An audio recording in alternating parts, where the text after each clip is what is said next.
Bonjour à tous, je suis ravie de vous retrouver aujourd'hui pour ce nouveau podcast qui concerne cette fois-ci la pleine lune en Scorpion du vendredi 5 mai 2023.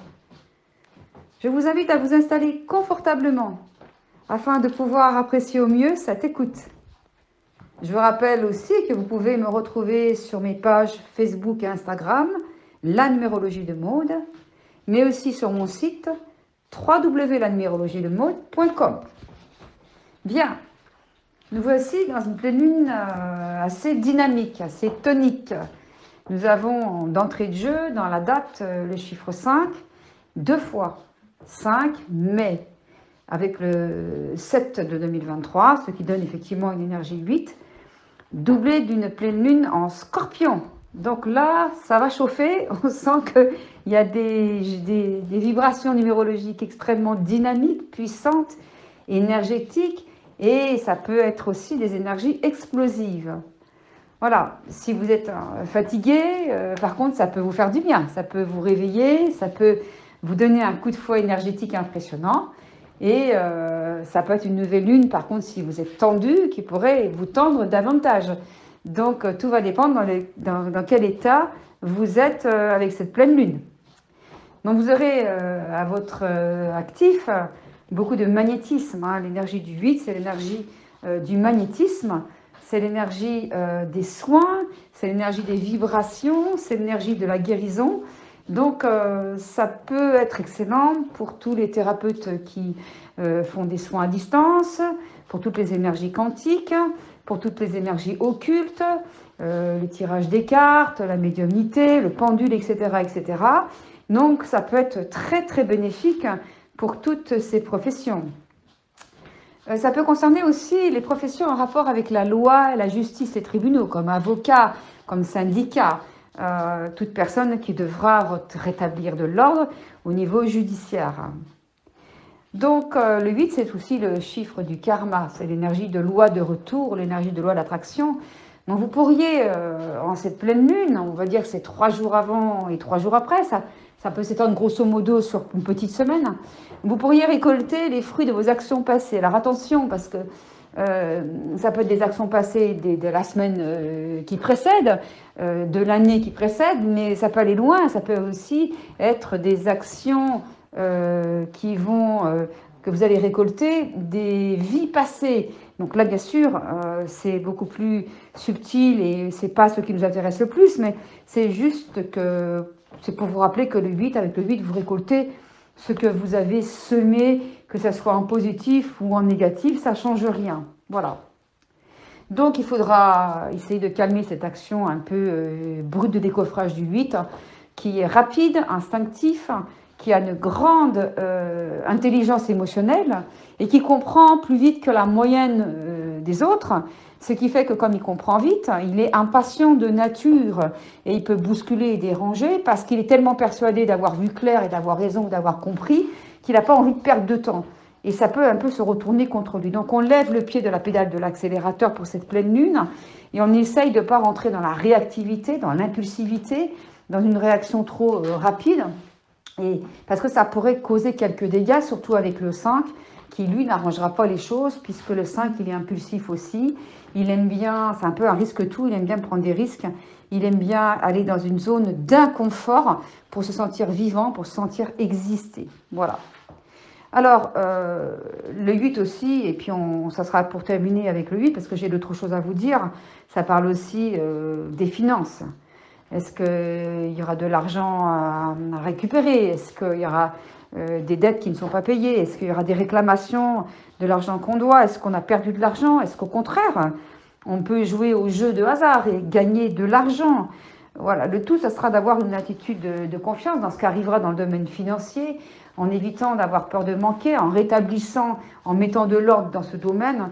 Et puis, s'il y a des peurs de manquer d'argent, eh bien, en se connectant à la grande force qui est à l'intérieur de nous, en sachant qu'on est toujours protégé et qu'on manque de rien si on a la foi et si on sait qu'on est tout le temps assisté. Voilà. Bon, le 5, il va donc essayer d'avancer, il va vous amener à vivre des changements, même des petits changements. il va vous insuffler, bon ben voilà, il va falloir que tu ailles vers quelque chose de différent, tu ne peux pas rester comme ça commence à plaire, tu te tapes la plaie contre les murs, tu n'avances pas, est-ce que tu n'as pas quelque chose qui est trop sûr de toi, est-ce que tu ne pourrais pas changer ton fusil d'épaule, avoir un regard différent sur la situation, au lieu de te braquer dessus, au lieu de te lamenter dessus, au lieu de chercher des coupables et de ruminer dessus, est-ce que tu ne pourrais pas changer ta façon de voir la même chose et de la mettre dans quelque chose qui peut t'amener vers une autre ouverture? Parce que c'est ça qui est proposé dans les énergies de la 5e dimension. Nous n'allons plus pouvoir agir et réagir avec la même vision des choses que dans le passé. Ça va être impossible. Ce qui marchait avant, aussi bien cela marchait-il, ne marchera plus aujourd'hui si c'est basé juste sur une recherche de pouvoir, une recherche de sécurité, une recherche de stabilité qui nous amène dans une zone de confort, quelque chose où on n'a pas de risque à prendre, où tout est facile, où l'ego peut toujours subsister, ça ne marchera plus du tout. Nous voyons énormément de gens, moi beaucoup dans ma profession, qui veulent toutes changer le travail, des couples qui ne fonctionnent plus, j'en ai tous les jours, des personnes qui ne savent plus vers quoi aller, elles savent qu'elles ont un potentiel, mais elles ne savent pas du tout lequel. Elles veulent des réponses rapides. Donc ça, c'est un peu la problématique contre laquelle je m'insurge constamment. C'est de faire un thème ou de faire une consultation avec n'importe quel support, dans le but que la thérapeute vous donne une solution rapide, un espèce de cachet d'aspirine ou d'anesthésiant pour vous rassurer et puis vous dire tout va aller bien, tu fais ça, et ton problème il est réglé. Non, on règle des problèmes de personne. Il n'y a pas de problème à régler en fait. Ce qu'il y a, c'est qu'il y a une nouvelle vision de voir les situations. Et ce n'est pas un problème à régler, parce que déjà, vous n'arriverez pas à régler le problème en voulant le régler. Vous arriverez juste à vous adapter à ce que vous appelez le problème pour pouvoir voir quelque chose de merveilleux à l'intérieur de lui. Et peut-être qu'à partir de ce que vous appelez un problème, il y a une opportunité de lâcher prise et d'amour que vous ne soupçonnez pas, mais que la vision de voir ce problème, elle est la même que celle que vous aviez depuis toujours et qu'aujourd'hui, elle se retournera contre vous. Si le problème, c'est la peur de manquer d'argent, vous en aurez de moins en moins. Si le problème, c'est la peur de se retrouver toujours seul, sans support, sans soutien, avec par exemple un conjoint, ça sera pareil, ça ne marchera pas. Si le problème, c'est de jamais arriver à forcer ses parents à nous donner l'amour qu'on n'a pas eu, à forcer nos enfants à nous obéir, à forcer, je ne sais pas quoi, il y a tellement de choses à forcer. De toute façon, ça ne marchera jamais. Aujourd'hui, il n'y a pas de problème, il n'y a que des opportunités déguisées à travers un problème qu'il va vous falloir dépasser en changeant votre vision du problème et de penser que c'est vraiment une opportunité pour vous libérer, pour grandir et pour aller là où vous devez vraiment aller maintenant. Donc ça, c'est quelque chose avec lequel je suis un peu en bagarre en ce moment parce que les personnes souvent viennent me voir en pensant que à travers un thème, à travers une guidance, je vais tout faire à leur place, je vais les rassurer. Bien sûr que quelquefois, je vais les dire des choses qui rassurent et qui peuvent être importantes. On a tous besoin d'être rassurés, c'est pas ça que je veux dire, mais être rassuré n'apporte pas le changement. Être rassuré ne vous fait rien faire de plus. Être rassuré vous laisse dans votre zone de confort. Être rassuré vous laisse dans vos jeux de l'ego où vous avez toujours eu besoin du regard des autres pour avoir confiance en vous. Donc, quand on prend un thème qu'on m'appelle pour un travail, moi, je vais donner aux personnes les outils, les conduites à tenir qu'elles devront appliquer elles-mêmes, et je ne ferai rien de plus, je ne peux rien faire de plus, et je ne veux rien faire de plus. Voilà, ça, j'avais besoin de vous le dire, parce que c'est quelque chose qu'il faut que j'exprime. Et je profite de ce podcast pour le faire. Voilà. Donc, avec le 5, il y aura un désir d'avancer, il y aura une volonté de dire, bon allez, je vais prendre quelques risques. Allez, je vais tenter, je vais expérimenter, je vais sortir de ma zone de confort, puis je vais prendre un autre chemin que je prends d'habitude. Si j'essayais ça, ou si j'essayais ça. Puis si vous vous plantez, c'est pas grave. C'est en se plantant plusieurs fois qu'on va trouver là où on doit aller. C'est pas en, voilà, je me plante une fois, donc j'ai raison, ça marche jamais pour moi, j'ai essayé qu'une fois, ça marche pas, ou 2 fois. Non, il faut essayer 10 fois, 20 fois, 50 fois, 100 fois.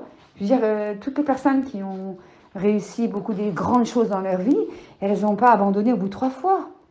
C'était des 30 ou 300 fois ou plus, où elles ont recommencé, elles sont devenues des expertes dans leur qualification parce qu'elles n'ont pas hésité à se planter autant de fois que nécessaire. C'est ça le 5, ce qu'il vous propose. C'est même si vous vous plantez, mais essayez de sortir de là, en vous disant à chaque fois que ça ne marche pas, j'ai fait déjà un petit pas, c'est que je sais par là ça ne marche pas, donc je sais que je peux pas, c'est pas le bon endroit, donc je dois aller sur un autre, voilà. Donc, il y aura donc cette énergie un peu impulsive de la pleine lune en Scorpion. Et le Scorpion, c'est quoi? On va en parler un petit peu. Le Scorpion, c'est la force d'alchimie. Hein, ça, c'est un signe qui a la grande possibilité, à travers une intuition remarquable, une sensibilité hors norme. Il a une particularité impressionnante, c'est d'opérer une sorte d'alchimie spirituelle à l'intérieur de sa propre matrice. Donc le Scorpion, c'est comme un peu un magicien. Hein, il est vêtu, vous savez, les tours de passe-passe où on voit des magiciens. J'adore ça d'ailleurs, ça. Moi, je me régale quand je vois ça. Je ne sais pas comment ils font d'ailleurs. Il y a une femme, par exemple, qui arrive avec un vêtement. Elle met juste un petit drap devant elle où elle se masque en 2 secondes. Elle l'enlève et elle est déjà habillée autrement. Vous voyez, le tour de passe-passe, c'est magique, c'est magnifique. Mais je ne crois pas que c'est une répétition de 3000 fois la technique pour en arriver à cette puissance d'exécution. Eh bien, le Scorpion, c'est un peu ça, si vous voulez. Il est capable d'opérer cette transformation, cette alchimie spirituelle en très peu de temps. C'est un magicien qui agit à l'intérieur de lui, mais contrairement aux personnes qui font des tours de passe-passe, il ne va pas prendre 2 secondes. Il peut prendre des semaines de transformation, des mois dans les cas les plus rapides. Il peut prendre quelques jours, quelques heures. Mais cette pleine lune en Scorpion, elle peut vous donner cette opportunité de faire cette alchimie à l'intérieur de vous. Ça peut vous bousculer, ça peut vous brûler de l'intérieur. Vous allez peut-être avoir cette impression d'avoir perdu le contact avec la réalité, d'être boussolé, d'être un petit peu déstabilisé, et de vous dire, finalement, je ne sais même plus qui je suis, je ne sais même plus où je vais. Et c'est ça qui est bien, et c'est ça qui est bon, c'est que vous ne sachiez plus qui vous êtes et vous ne savez plus où vous allez, parce que ça signifie simplement que vous êtes en train de commencer à vous détacher de votre personnalité, à enlever ce costume de la personne que vous n'avez jamais vraiment été, et que vous n'allez vraiment, avec laquelle vous ne pourrez plus fonctionner comme avant. C'est fini, vous allez d'épaissir et déprogrammer votre ego, votre système de valeurs, et vous allez pouvoir, après ce dépouillement qui se travaille lunaison après lunaison, vous l'avez compris, c'est ça le but des lunaisons, c'est le dépouillement, c'est le désencombrement de son système de valeurs, de ses peurs, de ses culpabilités, des poids transgénérationnels et karmiques. C'est ça qu'on nous invite, lunaison après lunaison. C'est rien d'autre. Et donc, vous allez vous dépouiller dans cette pleine lune de toutes ces énergies égotiques. Et c'est pas toujours confortable quand on s'est construit derrière un schéma pendant des dizaines d'années ou des dizaines de vies et qu'on s'aperçoit que ce costume ne marche plus, mais qu'on ne sait pas encore quel nouveau costume mettre. En fait, on va pas mettre un costume de nouveau, on va plus en mettre. On va plus en mettre, on va rayonner ce que l'on est sans costume, c'est-à-dire cette énergie divine qu'on est véritablement et qu'on a toujours été. C'est ça qui se passe. Bien. Donc, je crois que vous l'avez compris, cette pleine lune risque d'être assez puissante en vibration, mais aussi très tendue, voire explosive. Au niveau judiciaire, au niveau revendication, on risque d'avoir de plus en plus de révélations dans les médias par rapport à des conduites que certains de nos politiques ou de nos médecins ou d'autres positions professionnelles importantes ont mal agi, ont menti, ont manipulé. Ça risque avec le 8 et le 5 et l'énergie du Scorpion plus la pleine lune. on risque d'avoir de plus en plus d'informations, de révélations.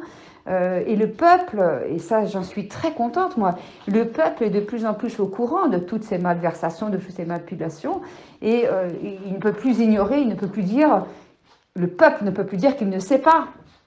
Il fait le choix qu'il veut, mais il ne peut pas dire, aujourd'hui avec les réseaux sociaux, excusez-moi, il ne peut pas dire qu'il n'est pas au courant, que des choses perverses, malveillantes et manipulatrices se poursuivent sans arrêt sous ses yeux, même à son propre actif, à son propre compte.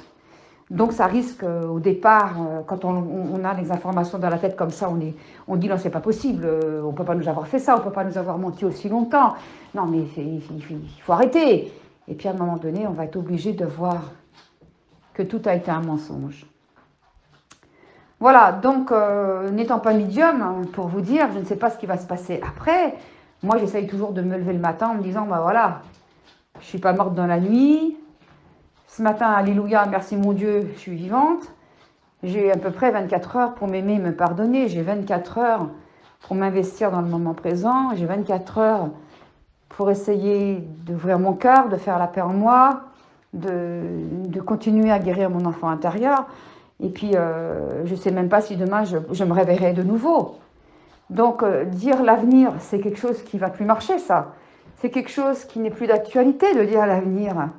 Vous voyez bien que quand vous essayez de connaître votre avenir, peu importe avec quelle méthode vous l'avez faite, vous voyez bien que ça tient de moins en moins la route, que vous êtes de moins en moins rassuré, qu'on a de moins en moins de choses à vous dire, parce que ça ne va plus marcher, ça ne sert plus à rien, ça laisse les gens dans leur zone de confort, ça laisse les gens dans le fait qu'ils croient qu'ils n'ont pas le pouvoir en eux-mêmes d'aller vers la vie qu'ils méritent et qu'ils sont, ça ne fonctionnera plus. Voilà. Donc, ne serait-ce finalement pas un piège à retardement que d'attendre que demain ira mieux, sans même faire le moindre travail d'introspection sur soi. Parce que tout est là, en fait. Doit-on continuellement attendre des autres, grâce à leur prétendue baguette magique de savoir où on va et ce qui nous attend? Ne serait-ce pas plutôt judicieux de s'adapter à ce qui s'en vient et de prendre le défi chaque jour d'avancer à l'aveugle en pleine confiance? Ne serait-ce pas ça le chemin? Je ne sais pas, mais je sais que je ne sais pas et ben, je m'ouvre à chaque seconde à du nouveau. Je vais bien voir où ça m'emmène. Est-ce que la foi, elle serait perdue?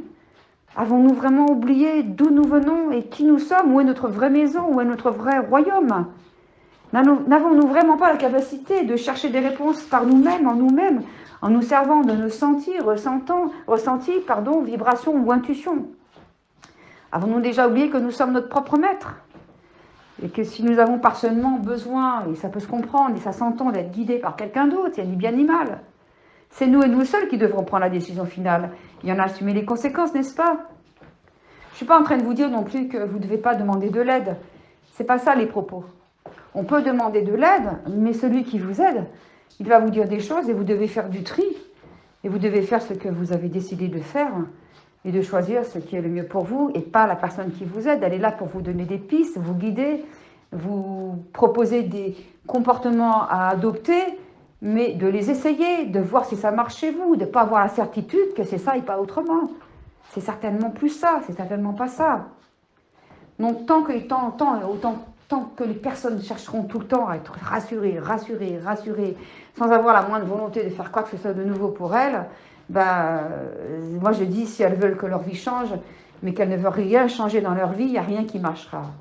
Et si elles croient que c'est une personne à l'extérieur de leur champ de conscience qui sait mieux le faire qu'elles, elles se trompent vraiment. Enfin, pour finir, mes conseils. Évitez à tout prix de rétorquer du tac au tac. Lors d'attaques de l'extérieur, ça se retournera rapidement contre vous.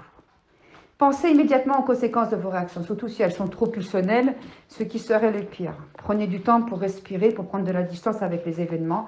Et avant de réagir, laissez la tension tomber. C'est le meilleur conseil, le plus important. N'oubliez pas ensuite que rien n'est l'effet du hasard. Et que magnétiquement, les choses finissent toujours par nous revenir, que nous soyons d'accord ou pas. Continuons à semer les énergies constructives et positives, en sachant qu'elles nous reviendront tôt ou tard, même si on a l'impression en ce moment que l'on s'aime beaucoup pour pas grand-chose en retour. Je ne vous le fais pas dire. Acceptons si nécessaire de vivre un changement ou même un petit changement, même un tout petit changement, afin de nous adapter à quelque chose de différent qui pourrait nous rapprocher de notre but.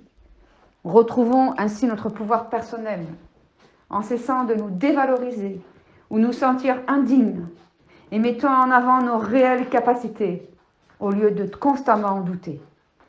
Servons-nous de notre intuition afin de nous diriger vers ce qu'il y a de mieux pour notre ascension spirituelle et non juste pour nourrir les peurs de notre ego. Surveillons notre équilibre matériel et adoptons la loi de l'équilibre dans ce sens.